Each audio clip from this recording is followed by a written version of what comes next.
This just in, our other guest has arrived. Look at this. Yep. Oh, Welcome. Hey, Hello. all right. Hi, Daniel. It's great to have you here. Thank you. First of all, tell us a little bit about you.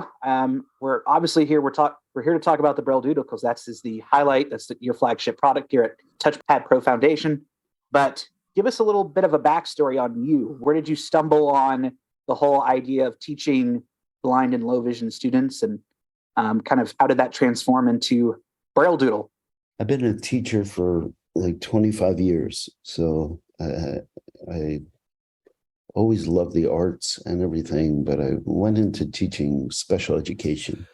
So I was teaching reading, taught all different types of kids, autism, learning disabilities, kids with Down syndrome. I was teaching a lot of reading, and I really loved that. Really loved like bringing kids from not reading to doing the first words and everything. And then the last 6 years of my teaching, I got a job, which I loved, was teaching art to blind and low vision kids in the Bronx in New York. And, you know, I was a little nervous at first. I was like, what am I going to do? Like teach art to 100 blind students, you know, kindergarten, first grade.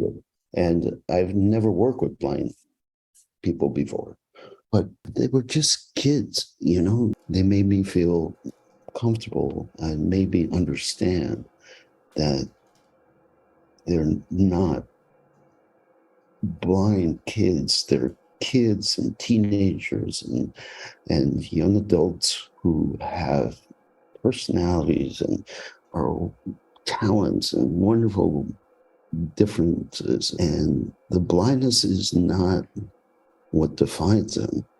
Then the pandemic hit and everybody went home, and all the students didn't have anything to do art or to read or anything, so, or to learn Braille. And I was like, this sucks.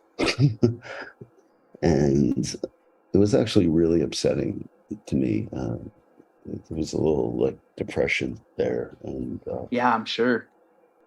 you know, I tried to like do songs and stuff like that with them, but it was frustrating because my kids are from the Bronx, they're from Brooklyn, Queens. They didn't have money to go on Amazon and just buy a bunch of stuff, you know? And so I was thinking, like, what can we do? Like, if we could create a product that, you know, kids could have at their houses, you know, that they could do art and they could learn Braille. If you look at this, it looks a lot like this Amazon product that's out there. It's a tablet with hundreds and hundreds of holes on one side. And inside each hole is a little ball, tiny little BB. And when you drag a magnetic stylus, it brings up the balls up to the surface and they stay up. But with the Amazon tablet, when you touch it, you know, the balls kind of fall down. It's not really made for blind low vision.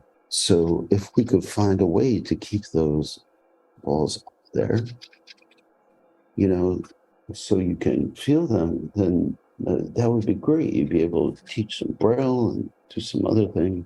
So I started working on these ideas and started drawing things and thinking about things. And then it takes a lot of money. So it took a lot of money and a lot of patience to try and make this from a piece of paper idea into something that was real.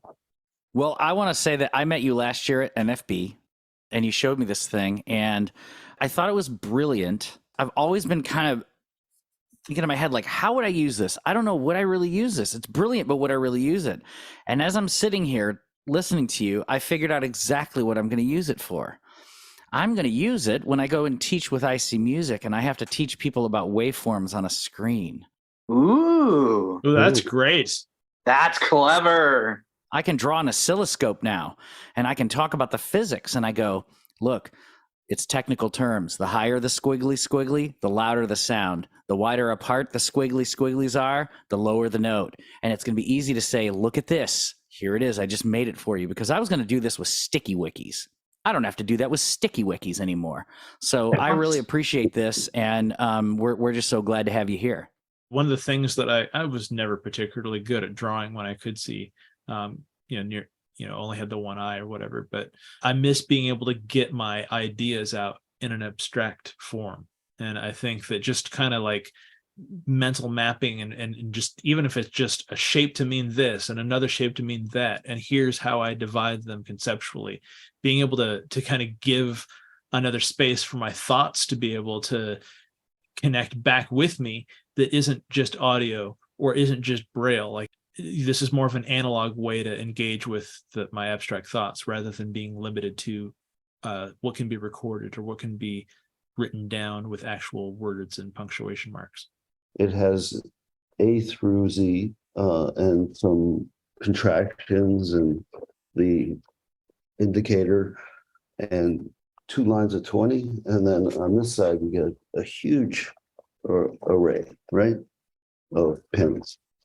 And I love what you guys were saying about like the curves and everything. We are really trying to be disruptive, when it comes to pricing, because there's nothing on the market like this. And I think like we're pissing people off, and I like that. Yeah. Good. I think it's great. I am all about it, sir. But there are people who will not speak to us about carrying our product. People, that could carry our product and really make use of it in lots of schools. It's because you compete with their status quo. Right. And they don't like that. I've seen it in a lot of places in the blindness rehabilitation space. Yeah. Where it's a little bit of, I don't know if Munchausen syndrome is the correct word, but essentially where they keep the blind and visually impaired community sick enough to need them, but not empowered enough, right, to actually create our own solutions. Just stress us out so much in terms of where our resources go just to survive, let alone innovate. I would like to point out that you did say visually compared at first, and it was a Freudian slip, and it makes absolute sense. Out of the overflow of the heart. I'm glad that's what you heard. No, I'm saying this because they do visually compared people. Like, you notice that it's like, are you going to go the trajectory that we're only programmed to have you go? So we're comparing you to all the other people. Right. Who, look, these people didn't have a problem going through this trajectory. Therefore, you should too. There was somebody who said, they were talking about New York City one time, and I can't remember who this was. And it's a paraphrase, and it's a horrible one at best, but this really illustrates the rehab space. New York City is a place where the builders are building a prison, but they themselves are actually the wardens of it. And they're like trapped in it. It was like some kind of weird, I don't know, it was an author that said this, and it was like kind of a philosophical statement. But if we look at rehab, it's like they will sit us down at suit and tie affairs, and they will pat themselves on the back that what they did is they gave us a Nerf hammer to nail in real nails. Right. And that's what they've done. And so it's like, it goes back to my concept of autonomy versus independence, which is a big deal. And it's like, we can tell people all day long, well, you can do everything you want in the world. But then if you don't set them up for success, they can probably independently learn how to do something, but they're not autonomous. And so it's literally like, we're partially building the prison in a sense with Nerf hammers. We have nothing to actually build our own level ups. I love this. And that's why it's great that we have an actual hammer